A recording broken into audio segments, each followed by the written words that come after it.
और अगले 1 साल के लिए यहाँ पर फुटबॉल का किंग हमारे सामने आ चुका है। और इससे पहले कि हम लोग डीप डाइव करें, इससे पहले कि हम लोग इस चीज़ पे गलीच पन्ने पे उतर आएं कि भैया कितना यहाँ पर डायबॉलिकली डिसेप्टिकॉन रैंकिंग यहाँ पर निकली है, किन किन के साथ यहाँ नाइंसाफ़ी और किन किन के साथ ग्लेजिंग हुई है यहाँ पर।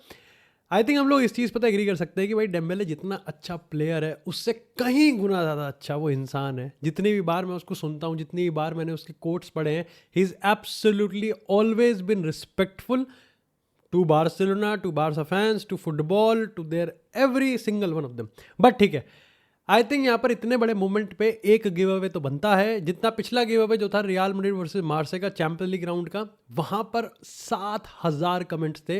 और एक बार फिर से उस गिव अवे का जो विनर है वो है भाई यहाँ पर ऋतुराज बरुआ। तुम्हें सामने दिख रहा होगा भाई, जितनी भी जल्दी हो सके उतनी जल्दी भाई मेरे को डीएम कर दियो, मेरे को मेरी ऑफिशियल मेल आईडी पे यहाँ पर भाई मेल कर दियो, otherwise I have to pick someone else. लेकिन इस गिव अवे में पार्टिसिपेट करने के लिए 2 बहुत सिंपल चीज़ें करनी है। इस वीडियो के कमेंट सेक्शन में कमेंट कर देना और एक सब्सक्राइब करते हुए जाना यहाँ पर चैनल को। मैंने तुमको प्रॉमिस करा था कि इस सीज़न कुछ हो ना हो, तुम और मैं मिलके गिव अवे करने वाले हैं बहुत सारे। 100 का टारगेट मैंने रखा हुआ है, बट देखते हैं जैसे जैसे भगवान की कृपा रहेगी। लेकिन बात करते हैं यहाँ पर इस बैलन डोर इवेंट की। मेरे को लगता है कि यहाँ पर तुम कहो या ना कहो, तुम मानो या ना मानो, मेरे हिसाब से दिस बैलन door delivered at least on one thing. एक चीज़ पर तो डिलीवर्ड कर गया, और वो था यहाँ पर हाइप पे। अब देखो, तुम कहो कि हाइप तो बैलन डोर के रिगार्डिंग हमेशा ही रहती है, बट इस बार कुछ अलग था। इस बार डिफरेंट इसलिए था क्योंकि यहाँ पर आपके पास मल्टीपल विनर्स थे, जहाँ पर बहुत कम लोग यहाँ पर कहेंगे कि यार ये भी जीत सकता है, ये भी जीत सकता है। चाहे मैं बात करूँ लमीन यमाल की, चाहे मैं बात करूँ उस्मान डेम्बेले की, चाहे मोहम्मद सलाह की, चाहे रफीनिया की, चाहे पेड्री की। लेकिन यहाँ जहाँ कुछ रैंकिंग्स में, चाहे कुछ फाइट्स में, कुछ 1-to-1 बैटल में ये जस्टिफाई करता है, जैसे ultimately it was lamin Yamal and Ousmane Dembele जो कि स्टैंड टॉल करते हैं, लेकिन कईयों को इतना डिसरिस्पेक्टफुली यहाँ पर इग्नोर किया गया है, इतना दरकिनार किया गया है। अभी भी हमारे पास यहाँ पर डिटेल वोटिंग लिस्ट सामने नहीं निकल के आई है, तो हम लोग ऊपर ऊपर से इस पर कमेंट्री करेंगे। और एक इमीडिएट थॉट मैं तुम्हारे सामने रखूँगा। सबसे पहले यहाँ पर जो बहुत आई कैची है कि तुम लोग बात करोगे पेड्री की, तुम लोग बात करोगे यहाँ पर रफीनिया की, तुम लोग बात करोगे यहाँ पर लेवेंडोव्स्की की, जिस पर हम बात करेंगे। लेकिन तुम खुद सोचो, क्या ओलेसे जैसा बंदा 30th रैंक डिजर्व करता है? हाउ कैन यू से कि विनीसियस जूनियर मेरी टीम का प्लेयर है, I should be the first one जो कि यहाँ पर वाउच करना चाहिए, बट कैसे कौन है ये लोग जो वोट कर रहे हैं? कौन है ये लोग जो कि एक्चुअली में इस अवार्ड की क्रेडिबिलिटी को बरकरार रख रहे हैं? बरकरार नहीं रख रहे, किरकिराहट कर रहे हो तुम। यहाँ पर गलीच पने पर उतर आए हो। कैसे यहाँ पर वर्जिल वैन डाइक की अगर हम कंसिस्टेंट परफॉर्मेंस की बात करें तो वो 28वीं रैंक यहाँ पर जस्टिफाई करते हैं। कैसे यहाँ पर कोल पाल्मर से किसी को कोई हेट नहीं है, और कोल पाल्मर है वही और फार्मिंग। लेकिन हाउ कैन यू से कि Cole Palmer actually was better than Robert Lewandowski या फिर Pedri? How was Vinicius Junior better? मैं खुद यहाँ पर रियल मैड्रिड का क्या कह रहा हूँ कि कैसे हो सकता है ये। तो कहीं ना कहीं मेरे को लगता है कि जो सबसे बड़ा एक था कि भाई पेड्री की बात करें, साला की बात करें, रफीनिया की बात करें, लेवेंडोव्स्की की बात करें, इन सब की जब आप बात करते हो, लेकिन ये जो कुछ थे जो कि डायबॉलिकल थे, जैसे हम ओलिसे की रैंकिंग की बात करें, he was absolutely brilliant through out the last season. वो बायर्न के जितने भी जैसा भी कैंपेन था उसमें बड़ा इंपैक्टफुल रहा था, और उसके बाद उसको 30th रैंक दी गई है। लेकिन यहाँ पर दिमाग खराब होता है जब आप मानते हो कि भाई पेड्री किस बेसिस पे रैंकिंग करी गई है, किन बेसिस पे यहाँ पर, क्या ये सिर्फ अब एक गोल का मतलब रह गया है? अल्टीमेटली यहाँ पर lamin Yamal versus Ousmane Dembele होता है जो कि 1v1 बैटल करते हैं। इट वाज उस्मान डेम्बेले जो कि टॉप पे निकल के आते हैं। लेकिन कैसे आप ये कह सकते हो कि रॉबर्ट लेवेंडोव्स्की जो कि एट द एज ऑफ 37-38 यहाँ पर आपको 30-40 गोल दे रहा है, वो 17वें स्थान पर है? आप कैसे ये चीज़ कह सकते हो कि पेड्री जो कि कंसिस्टेंट परफॉर्मेंस, क्या हम ये नहीं मान के चल सकते कि रॉड्री, अगेन ट्रॉफीज को मैं साइड हटा रहा हूं, और इवन अगर ट्रॉफीज की मैं बात करूं तो ऐसा कुछ खास है नहीं, क्योंकि अगर पिछले साल की बात करें तो इट वॉज चैंपियंस। अगर पिछले साल की अगर हम बात करें तो यहां पर आप कह सकते हो कि भाई विनीसियस जूनियर ने बहुत सारी चीज़ें जीती थी, लेकिन हाउ कैन यू से कि रॉड्री जीता था? उसके पीछे का रीज़न ये था कि रॉड्री की परफॉर्मेंस कंसिस्टेंट लेवल पे आई थी। पेड्री ने ऐसा नहीं है कि it's just his consistent performance. क्या ट्रॉफीज नहीं जीतनी है बार्सिलोना ने? क्या यहाँ पर उन्होंने कोपा देल रे नहीं उठाया? क्या उन्होंने सुपर कप नहीं उठाया? क्या उन्होंने यहाँ पर ला लीगा नहीं जीता है? तो पेड्री को मेरे ख्याल से पेड्री को टॉप 10 से बाहर रखने का कोई रीज़न बनता नहीं है, कोई मतलब नहीं बनता। अब तुम लोग कहोगे यहाँ पर कि भाई विटिनिया भी डिजर्व करता है, नुनो मेंडेस भी डिजर्व करता है, डोनारूमा भी डिजर्व करता है, विच इज़ एब्सोल्युटली फाइन। भैया तो ये कुछ चीज़ें हैं, जैसे लेवेंडोव्स्की, अगेन बहुत सारी चीज़ें हैं कि भाई रैंकिंग कर कौन रहा है, क्या दिमाग लगाए कर रहे हो, क्या ये गुड बुक्स पे रहने की बात है, क्या ये यहाँ पर वोटिंग की बात है। लेकिन जहां मैंने जैसा कहा कि एक चीज़ पे जहां म्यूचुअली एग्री कर सकते हैं वो था कि भाई Usman Dembele totally deserve it. मेरे हिसाब से शुरुआत से मेरा बस एक अप्रोच था इस बैलन डोर को देखने का, और इसलिए मैं थोड़ा एक्साइटेड भी था यहाँ पर, क्योंकि मेरे को लग रहा था कि यहाँ पर 2-3 ऐसे लोग हैं जो कि उनमें से कोई भी जीत जाएगा ना। हाँ ठीक है, रॉबरी ये डिजर्व नहीं करता, वो डिजर्व नहीं करता, that is the beauty and the violent nature of football community. ठीक है, फुटबॉल कम्युनिटी में जितने मुंह होंगे और उतना बोलने का सबको हक भी है। That's the discussion point. वो पॉइंट ही यहाँ पर ये है, और रखता इसलिए कि क्योंकि सब्जेक्टिव। लेकिन चाहे आप बात करो रफीनिया की, भाई कैसे, how was Raphinha out of top 3? अब मामला यहाँ पर ये हो जाता है कि व्हेन यू से, अब जब आप एक ओली से जैसे बंदा जो कि 30 पे है, उसके लिए बोलना वाउच करना बड़ा आसान है, क्योंकि उसकी परफॉर्मेंस इतनी बढ़िया थी, इतनी कंसिस्टेंट थी कि यहाँ पर आप कह सकते हो कि 30 पे तो हो ही नहीं सकता। बट जब आप यहाँ पर टॉप 10 के रेफरेंस में बात करते हो, और उसमें भी मोर स्पेसिफिकली जब आप यहाँ पर टॉप 5 रैंकिंग की बात करते हो, तो वहाँ पर डिटेल्स बहुत क्लैरिफाई करनी पड़ती है, वहाँ पर चीज़ें बहुत नंबर्स पे आ जाती हैं, और मामला होता है बहुत छोटा 19-20 का। लेकिन उसके बाद भी हम सब लोग एग्री कर सकते हैं कि रफीनिया ने जिस तरीके से परफॉर्मेंस दी थी, रफीनिया ने अपने आप को जिस तरीके से कंटेन किया था, जिस तरीके से प्रेजेंट किया था, 1 महीने नहीं, 2 महीने नहीं, बल्कि through out the season, that was absolutely brilliant. क्या यहाँ पर अब वही वाली चीज़ है कि विटिनिया की जब हम बात करते हैं कि विटिनिया, अब मेरे को लगता है कि यहाँ पर बहुत ज़्यादा इन्फ्लुएंस किया गया नेशंस लीग की ट्रॉफी ने, इफ़ आई एम करेक्ट।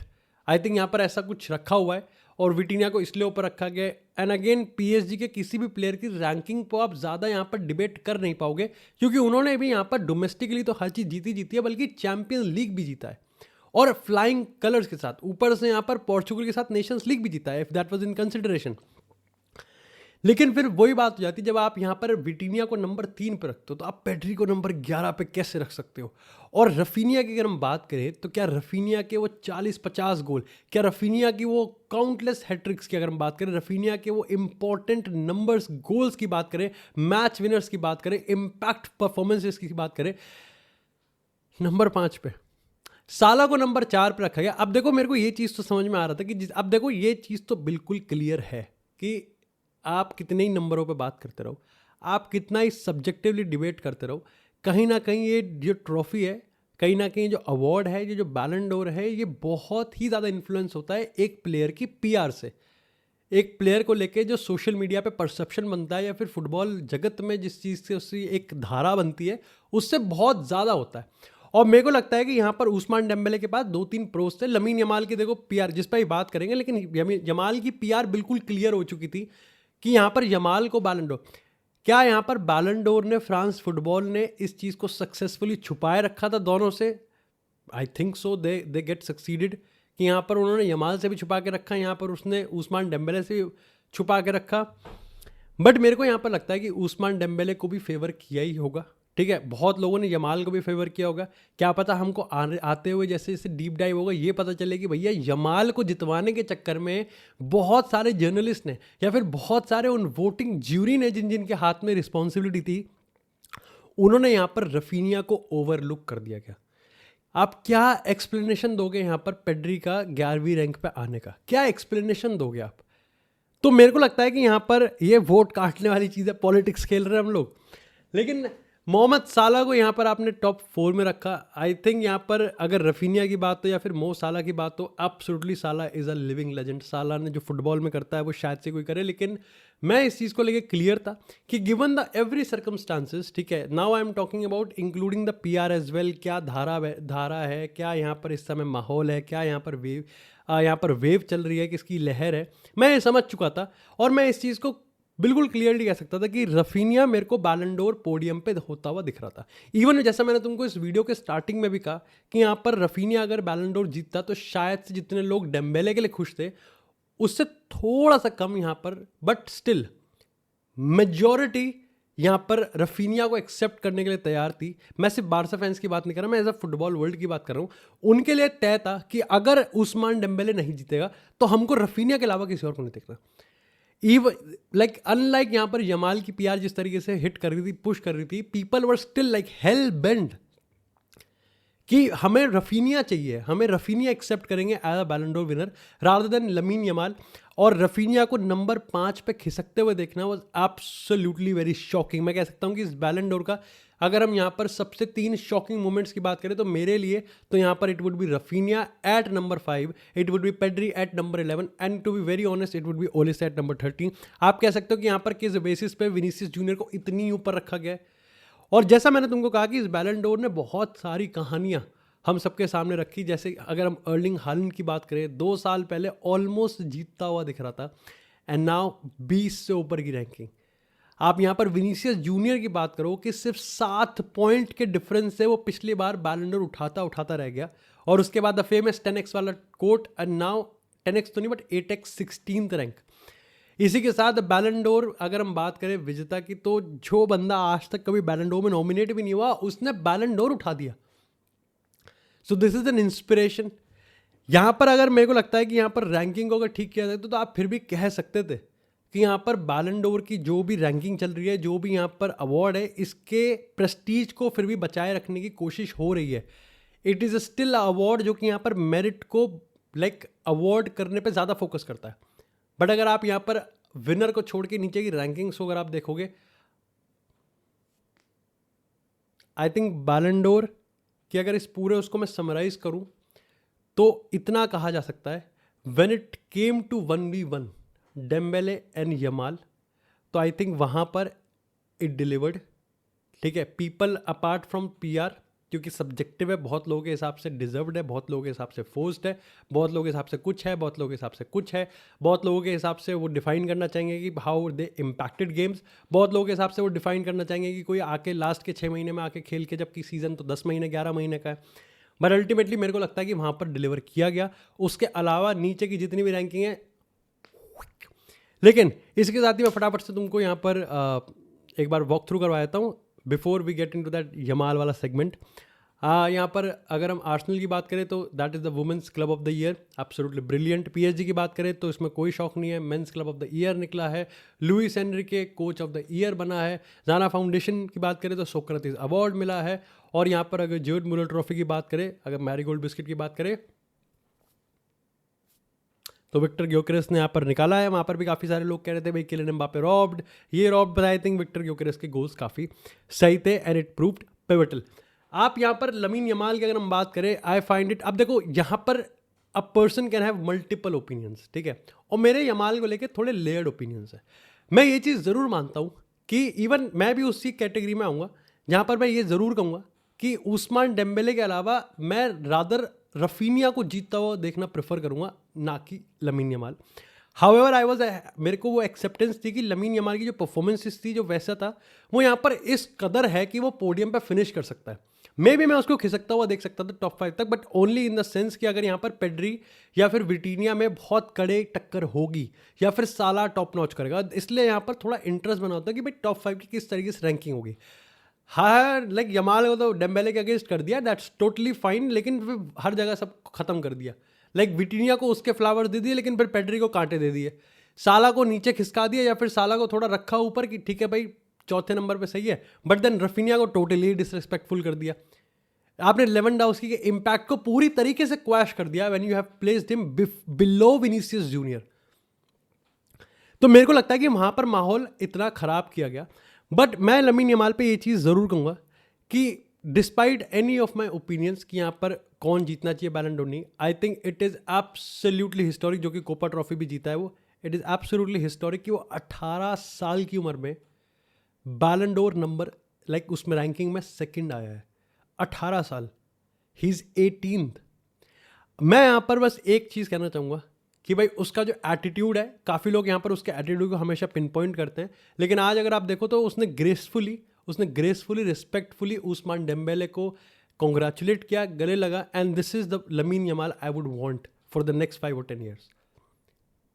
ठीक है, मैं वैसा मुझे, मैं विनीसियस वाले एटीट्यूड को नहीं जानता, वैसे इस पर मैं बोल देता हूँ I didn't like real Madrid फिर से नहीं आई, ठीक है, बट वो एक ऑर्गेनाइजेशन, वो एक Real Madrid as a club, वो उनके ऊपर की हायरार्की का, ठीक है, उनका उसका फैंस से लेने कोई देना नहीं है, ठीक है। I would want as a fan, मैं तो चाहूँगा कि रियल मैड्रिड वहाँ आए, बैठे, बिकॉज दिस इज़ द, मेरे लिए तो this is the biggest and the best club in the world, वो आए भाई, मैं बैठे, उसकी प्रेस्टीज है, उनके कितने प्लेयरों ने, बेंजिमा ने, मॉड्रिच ने, क्रिस्टियानो रोनाल्डो ने यहाँ पर कितने नंबर्स ऑफ बैलन डोर यहाँ पर उठाए हैं, they should be there, but again politics हमेशा यहाँ पर ओवर पावर करती है। आई थिंक लमीन यमाल की अगर मैं बात करूँ, this is the learning for Lamine Yamal, और मे बी मैं कहूँगा तुमको कि लमीन यमाल के लिए ये सेकंड रैंक इस बैलन डोर में शायद से और पिवटल और इंपॉर्टेंट हो सकती है उसके आने वाले, मे बी वो बैलन डोर जीत के बाद उतना ज़्यादा उसको लाइक ग्रेसफुली इम्प्रूव या फिर ग्रेसफुली इंस्पिरेशन ना मिलती जितना यहाँ पर उसको इस बैलन डोर में रनर्स अप आके होगा। ग्रैटिट्यूड की बात करें, लाइक बैंटर में हम्बलिंग की बात कर लो, जो कहना है वो कह लो, but I think lamin Yamal इस पूरे के पूरे इवेंट को, इस पूरे इंसिडेंट को, इस पूरे के पूरे यहाँ पर सीन को इंस्पिरेशन और मोटिवेशन की तरह यूज़ करके भाई नेक्स्ट ईयर या फिर नेक्स्ट ईयर, बिकॉज 18 साल का है वो, और हमने देखा, जैसा मैंने तुमको कहा कि इस बैलन डोर की कहानी की बात करें, विनीसियस जूनियर का एक प्राइम एग्जाम्पल है how you can literally fuck up your self, और Ousmane Dembele, Vinicius and Dembele are the two extreme spectrum है इस समय बैलन डोर के। एक बंदा जो कि यहाँ पर सिर्फ 7 पॉइंट से हारा था, आज वो लिटरली यहाँ पर अपने फॉर्म को, अपनी आइडेंटिटी को रिडिस्कवर करने के लिए कितने यहाँ पर जद्दोजहद कर रहा है, और एक बंदा जो कि आज तक जिसने कभी किसी ने जिसको माना ही नहीं कुछ, कि जिसने सबको ये ऑलमोस्ट कंफर्म करवा दिया था कि भाई मैं तो यहाँ पर सिर्फ और सिर्फ मनी लॉन्ड्रिंग और हॉस्पिटल का हूँ, वो बंदा आज यहाँ पर बैलन डोर जीत के चला गया। लमीन यमाल इस समय उस बीच पे खड़ा है जहाँ पर उसको पता है कि मेरे और विनर के बीच का फासला सिर्फ इतू सा था, now I can be here या फिर आई कैन बी हेयर।